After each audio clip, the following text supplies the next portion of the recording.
Latest updates ఎప్పటికప్పుడు పొందడానికి big TV WhatsApp channel follow అవ్వండి. లింక్ డిస్క్రిప్షన్ లో ఉంది. జగన్ సొంత జిల్లాలో ప్రభుత్వ అధికారిపై దాడి ఘటన పెద్ద కలకలమే రేపింది. ఉప ముఖ్యమంత్రి పవన్ కళ్యాణ్ స్వయంగా వెళ్లి గాయపడ్డ ఎంపీడీఓని పరామర్శించడం, దాడి జరిగిన కార్యాలయాన్ని సందర్శించడంతో దాడి ఘటన సర్వత్రా చర్చనీయాంశమైంది. అధికారం పోయినా సరే రాయలసీమలో వైసీపీ నేతలకు పొగరు మాత్రం అస్సలు తగ్గడం లేదని ఈ దాడితో చాలా స్పష్టంగా అర్థమవుతున్నాయనే విమర్శలు వెల్లువెత్తుతున్నాయి. ఘటనలో కీలక నిందితుడు జిల్లా సుదర్శన్ రెడ్డి వైసీపీలో కీలక పదవులు అనుభవించడం తో పాటు చట్టాలపై అవగాహన ఉన్న వ్యక్తి అయినప్పటికీ ఆయన ప్రవర్తించిన తీరు ఇప్పుడు చర్చనీయాంశంగా మారింది.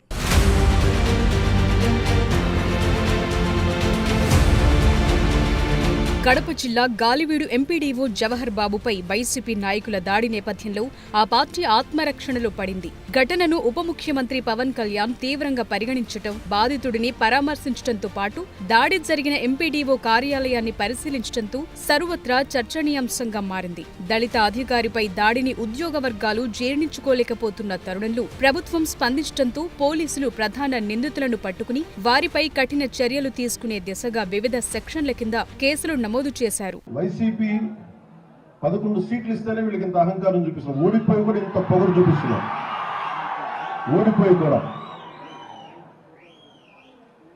నేను ప్రత్యేకించి చెప్తున్నా, ఇవి ఎవరి జాగీర్లు కావు, ఇవి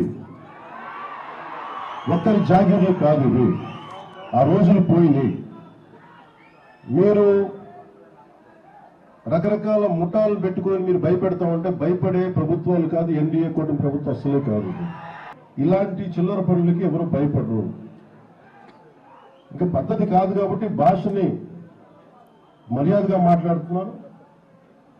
మేము ప్రభుత్వంలో ఉన్నాం, ఒకటే మాట చెప్తున్నా, పిచ్చి పిచ్చి వేషాలు వేయకండి. ఈ పరిణామాలన్నీ వైసీపీని ఎరకాటంలో పడేశాయి. వైసీపీ పరాజయం పాలై అధికారం కోల్పోయినప్పటికీ ఆ పార్టీ నేతల్లో అధికార మదం తగ్గలేదనే విమర్శలు వెల్లువెత్తుతున్నాయి. ఘటనలో కీలక నిందితుడు జల్లా సుదర్శన్ రెడ్డి వైసీపీలో కీలక పదవులు అనుభవించడంతో పాటు చట్టాలపై అవగాహన ఉన్న వ్యక్తి అయినప్పటికీ ఆయన ప్రవర్తించిన తీరుపై సర్వత్రా విమర్శలొచ్చాయి.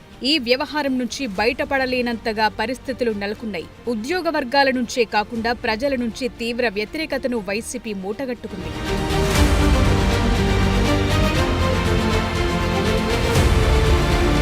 సుదర్శన్ రెడ్డి కుటుంబంలో ఇద్దరు వైసీపీ హయాంలో 2 ఎంపీటీసీ స్థానాల నుంచి ఏకగ్రీవంగా ఎన్నికయ్యారు. సుదర్శన్ రెడ్డి గాలివీడు మండలం గోపనపల్లి నుంచి, ఆయన తల్లి పద్మావతమ్మ గరుగుపల్లి నుంచి ఎంపీటీసీ సభ్యులుగా ప్రాతినిధ్యం వహిస్తున్నారు. పద్మావతమ్మ అంగన్వాడీ కార్యకర్తగా పనిచేసి ఉద్యోగ విరమణ పొందారు. ప్రారంభంలో సుదర్శన్ రెడ్డి గాలివీడు ఎంపీపీగా పనిచేశారు. గత వైసీపీ ప్రభుత్వంలో అప్పటి సీఎం జగన్తో ఉన్న సాన్నిహిత్యంతో ప్రాసిక్యూషన్ డైరెక్టర్గా నియమితులయ్యారు.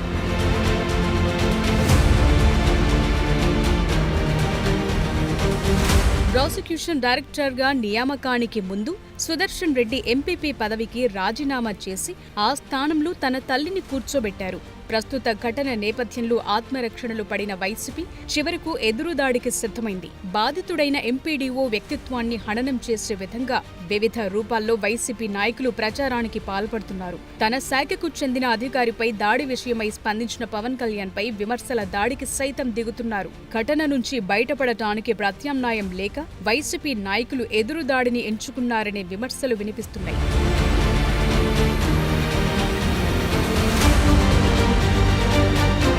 అయితే రాయలసీమ ఎవరి జాగీరు కాదని, రౌడీ మూకల ఆట కట్టిస్తానని, అవసరమైతే కడపలోనే పార్టీ ఆఫీస్ పెట్టి మగ్గం వేస్తానని హెచ్చరించడం అధికారుల్లో భరోసా నింపిందంటున్నారు. అధికారులపై దాడంటే ఒక్కరి మీద జరిగినట్టు కాదని, రాష్ట్ర యంత్రాంగంపై జరిగిన దాడిగా చూస్తున్నామని పవన్ వ్యాఖ్యానించారు. వైసీపీని 11 సీట్లకు ప్రజలు పరిమితం చేసిన వారిలో అహంకారం చావలేదని, ఫ్యాన్ పార్టీ నేతలు అది తగ్గే వరకు వారిని బదలబోమంటూ హెచ్చరికలు జారీ చేశారు.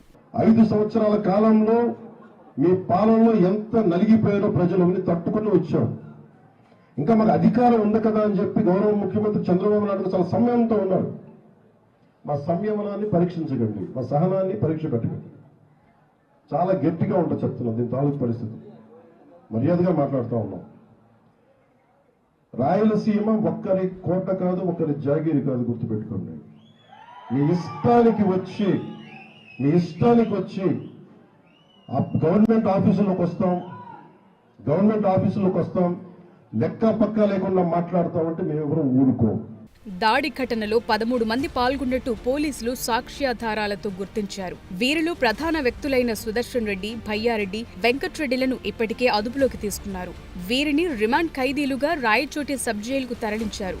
మిగిలిన 10 మంది పరారీలో ఉండగా వారి కోసం పోలీసులు గాలిస్తున్నారు. వీరంతా తాము వినియోగిస్తున్న ఫోన్లు సైతం వదిలిపెట్టి అజ్ఞాతంలోకి వెళ్లిపోయినట్టు పోలీసులు గుర్తించారు.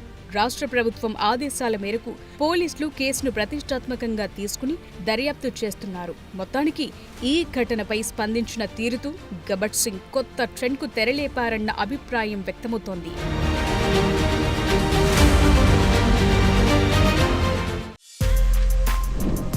For more videos like this, subscribe Big TV channel.